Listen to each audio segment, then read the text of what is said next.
에서는 어떤 논의들이 오갔을까요? 당연히 이제 큰 일을 앞두고 있었으니까 조정에서 활발한 논의가 이루어졌을 것 같긴 한데요. 당시의 논쟁의 핵심은 항전할 것이냐, 항복할 것이냐 여기에 있지는 않았습니다. 일단 기본적으로 거란을 잘 달래서 화친해서 돌려보낸다라는 거에까지는 모두 다 공감을 하고 있었는데 그럼 화친의 조건은 무엇으로 할 것이냐가 문제였겠죠. 그래서 땅의 일부를 떼어주고라도 저들의 조건을 들어주면서 일단은 저들을 돌려보내자라는 이야기, 즉 할지론이 당시의 대세로 등극하고 있었습니다. 할지론. 그러니까 할이라고 하는 게 분할할 때 할자, 지는 이제 땅 지자를 내어주자는 건데, 자 지금 서경 이북 땅을 거란해 주자는 거예요. 서경은 지금 평양이잖아요. 중요한 건 당시 왕이 누구였냐면 성종이었잖아요. 그 성종도 바로 이 할지론에 동의를 합니다. 왕이 동일했으면 얘기 끝난 거 아니에요? 아, 이게 말이 안 되는 거죠. 사실은 중국도 지금 천년 역사상 가장 수치스러워하는 역사가 네. 거란에게 그 땅을 북경 이북의 땅을 내어줬던 그 역사를 가장 수치스러운 역사 중에 하나라고 생각하거든요. 땅을 내어줬다라는 건 나라를 잃었다 뭐 이렇게 약간 생각을 하는데 그래요? 저렇게 하고 화친했었으면 지금 아마 고려 역사 중에 가장 수치스러운 역사가 됐겠죠. 근데 어떻게 그렇게 뭐 쉽게 결정을 했을까요? 성종이 분명히 아까 봉상군 전투에 가까이 갔었다고 했잖아요. 네네. 그리고 그게 지는 거를 목도를 했고요. 그러면은 당연히 겁이 나고 그리고 백성들의 피해가 올 것을 염려했기 때문에 그렇게 결정한 거 아닐까요? 근데 우리가 전쟁에서 져서 이제 뭐 왕이 305 고두례를 했을지언정 먼저 외세 침입이 있을 때 막 땅을 내주자라고 먼저 얘기한 적은 없지 않나요?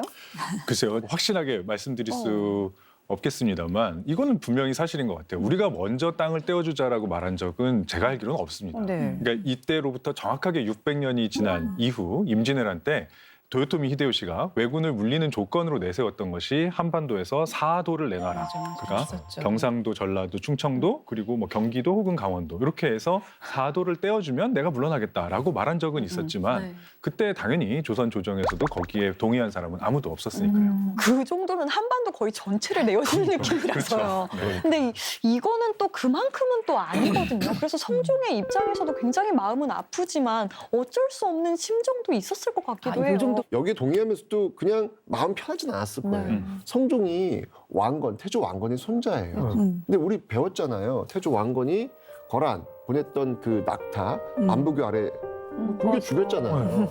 그리고 이 거란과는 상종할 수 없는 그런 이웃 나라여야 된다라고 이야기를 했는데 모를 리가 없잖아요, 성종이. 근데 그럼에도 불구하고 이렇게 지금 할지론에 동의를 한다는 얘기는 굉장히 그 고뇌가 크지 않았을까. 그럴 만한 이유가 있지 않았을까라는 것도 생각해 보게 되는 거죠. 고려가 아무래도 초창기 아직은 이제 나라를 만들고 나서 한 75년 정도밖에 지나지 않은 시점이기 때문에 본격적으로 외세와 한번 이렇게 소위 맞붙어 본 적도 없었고 그런 차원에서는 아마 자기 실력에 대한 어떤 검증 이런 부분들도 좀 부족하다 느끼는 것도 있었을 것 같고요.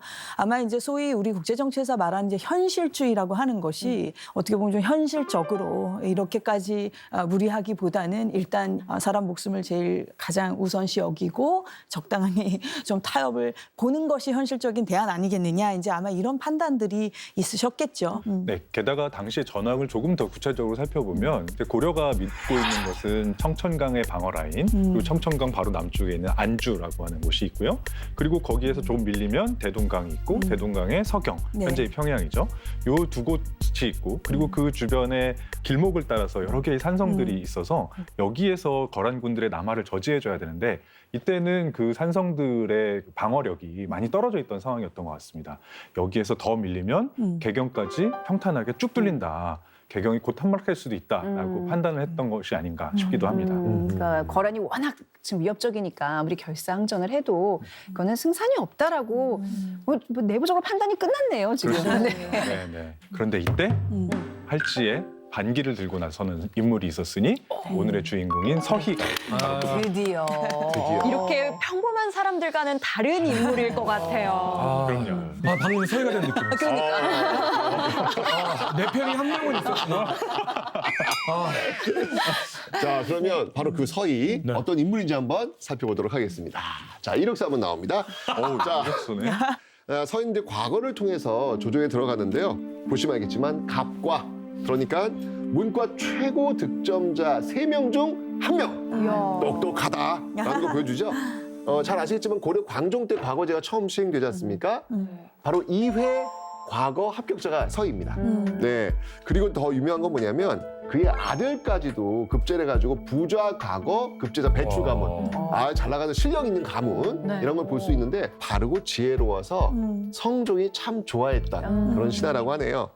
특이한 건 뭐냐면 이렇게 문과 출신인데도 병관호사, 지금으로 얘기하면 국방부 장관에 임명되어서 이 군 정에도 굉장히 능했다라는 것을 볼 수가 있죠. 와, 문무가 다 출중했네요. 어떻게 보면 뭐 판세를 읽을 수 있는 학문적으로도 뛰어난 외교관이면서 돌파할 땐 또 돌파할 수 있는 장군이기도 했고요. 근데 좀 고려에서는 사실은 맞아요, 맞아요. 문관이나 무관이 네. 칼도 잘 쓰고 맞아요. 글도 잘 쓰는 분들이 대부분이었던 거잖아요. 이 뒤에 나올 강감찬 강감찬은 문과 최수종도 뭐 마찬가지인 거죠 지금. 네. 과거에는 둘 다 잘했어야 되는군요. 네. 기록에서 서희가 이때 뭐라고 이야기했는지를 우리가 참 꼼꼼하게 좀 생각해 볼 필요가 있는 거야. 이렇게 얘기합니다. 성급히 땅을 나누어 주는 것은 계책이 아니다.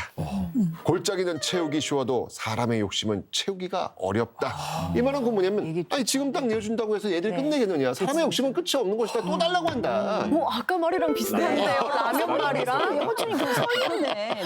그래서 나 서준인가? 그 얘기 이렇게 합니다. 지금 땅을 내어주면 만세의 수치가 될 것이다. 그러니까 전 이 표현도 참 너무 가슴이 와닿더라고요. 그러니까 역사가 뭔지를 아는 거예요. 지금 이렇게 해서 회의장에서 지금 이런 식으로 끝나버리면 이 회의는 정말 수치스러운 기록으로 남게 될 것이다. 싸워보고 포기해도 늦지 않을 것입니다라고 성종을 설득하는 거죠. 그러니까 미리 포기하지 말자. 일단 그래도 부딪혀 보고 양보할 건 양보하자. 이 말이군요. 그래야 부끄럽지 않다는 거예요. 근데 아무튼 지금 상황이 침공을 했어요. 뭔가 싸우냐 맞냐 그 선택이 길어온 건 맞네요. 그렇죠. 네. 근데 우리가 이렇게 토론할 시간이 지금 그때도 그렇지. 있었을까요? 지금 거란이 빨리 답을 달라고 재촉했을 것 같은데. 빨리 그렇죠. 저기 한번 결단을 내려봅시다. 어떻게 할까요? 그렇죠. 네. 거란 입장에서는 항복하라고 요구는 했는데 네. 저쪽에서 답이 없는 상황이 네. 계속 이어지니까 이것들 봐라 하면서 한 발짝 더 남쪽으로 내려오게 됩니다. 그래서 청천강을 건너서 그 바로 남쪽에 보면 안용진이라고 하는 네. 작은 성이 있었던 모양인데요. 거기를 공격했습니다. 근데 이번에는 고려군이 제법 방어에 성공해내게 됩니다. 서희가 이걸 파악하고 이 정도면 내가 가서 한번 말로 한번 이야기를 나눠볼 법한데? 라고 판단했던 게 아닌가 그런 생각이 드네요. 서희 장군이 이때 번쩍하신 거예요. 번쩍한 거예요. 뭔가 얘 거란의 속내가 읽힌다. 그건 과연 무엇이었을까요? 글쎄 그 전세가 아무래도 좀 바뀌고 있는 부분 네. 이런 걸 또 감지를 한 것도 있을 것이고 거란의 소선령이 아까 그 고려를 침략한 명분이 왔다리 갔다리 했다는 말씀 드렸는데 이런 말을 합니다. 땅을 침탈했으니 토벌할 것이다. 귀부하지 않으면 소탕할 것이다. 네. 백성을 돌보지 않으니 천벌을 줄 것이다. 그러니까 지금 이 포커스가 땅인지 아니면 귀부하지 않음인지 아니면 뭐 통치를 제대로 못한다는 것인지 아까도 말씀드렸다시피 이게 오락가락하거든요. 이렇게 침략 명분이 계속해서 바뀌는 거를 보고 또 근데 마지막에는 꼭 이렇게 말을 한단 말이죠. 항복해라. 근데 무엇을 위한 항복이냐는 거죠. 그러니까 이 오락가락하는 이 지금 거란의 지도부를 보면서 네. 나름대로 이 좀 판단을 또 달리 하신 게 아닌가 이런 생각이 듭니다. 거기다가 지금 속히 항복하라라고 했잖아요. 이 속히라는 건 지금 시간이 문제라는 건데 그렇다면 거란도 뭔가 시간에 쫓기고 있는 상황 아니었을까요? 그렇겠죠. 중요한 얘기를 하신 게 속히라고 하는 네. 걸 보니 뭔가 지금 이쪽도 다급한가라는 느낌이 있잖아요. 그러면 어쩌면은 거란도 피해를 생각했었을 때 네. 전쟁을 원하지 않는 거는 아닐지라는 부분을 또 간파하신 게 아닌가 그런 생각도 듭니다. 근데 이게 그러니까 거란이 외교를 잘 못하네. 왜냐하면 이 외교 문서 같은 거에 이렇게 속히 이런 어떤 그렇죠. 감정 표현 같은 네. 거 하면 안 돼요, 이게. 네. 근데 이런 것들을 쓰는 걸 보면 네, 네. 거칠어, 지금. 네. 왜 우리도 시험 문제 풀 때 문제의 의도를 잘 보면 답이 보인다고 하잖아요. 이것도 어떻게 보면은 거란의 이 명분들을 착 들여다보니 이들이 진짜 원하는 게 무엇인지 그걸 서희가 발견했던 것 같아요.